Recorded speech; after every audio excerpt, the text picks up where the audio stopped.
Mon frère Khalil, si tu peux me dire quelles sont les principales difficultés rencontrées chaque année pour annoncer Ramadan et l'Aïd? Quelles sont les difficultés que l'on a à l'échelle nationale? Alors, ce qu'il faut rappeler déjà, peut-être en préambule, c'est qu'on devrait s'intéresser à cette question-là tous les mois de l'année et pour chaque mois. Et c'est pour ça que nous, on ne sort pas que pour Ramadan, on ne sort pas que pour Dhul Hijjah, mais ce travail que l'on fait depuis maintenant un peu plus de 2 ans, et qui est en continuité de ce que faisaient nos frères de l'OLMF par le passé, ce travail il est fait mensuellement.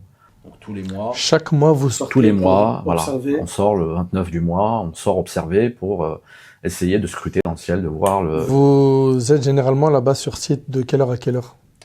En général, on est sur site 1 heure ou 2 heures avant le Maghrib pour préparer le matériel, pour se mettre en condition.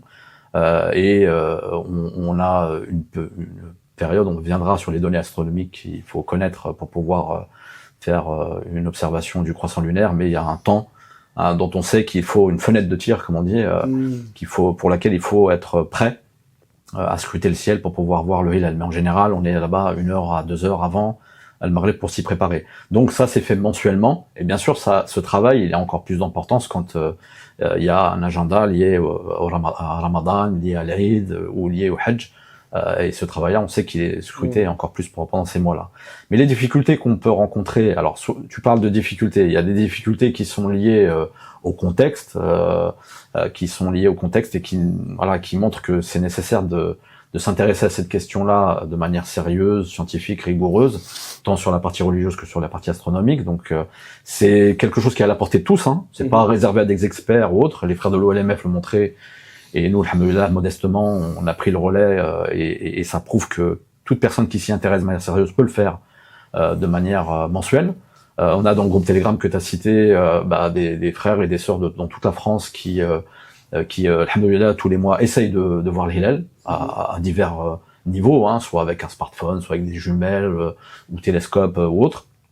Et puis, les difficultés qu'on peut rencontrer après, quand on s'intéresse à la question et qu'on a ces connaissances fondamentales, c'est des questions liées à la clarté du ciel, à la pollution lumineuse, aux conditions météorologiques, à des données astronomiques qu'il faut connaître pour pouvoir justement savoir si on est dans des conditions optimum pour pouvoir le hilal. Donc ça, c'est des choses que nous, on est capable de former, hein, sur lesquelles on sensibilise, sur lesquelles on peut former des gens, pour pouvoir justement faire en sorte qu'ils soient dans les meilleures conditions pour pouvoir mener ce travail.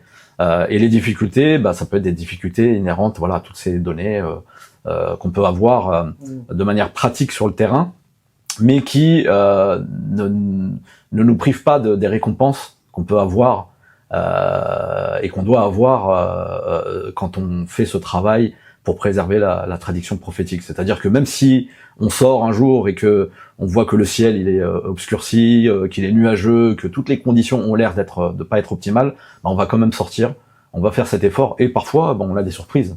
On était parti sans avoir beaucoup d'espoir, on va dire, par rapport aux prévisibilités de vision. Et puis, alhamdoulilah, le hilal est quand même vu malgré toutes ces conditions-là.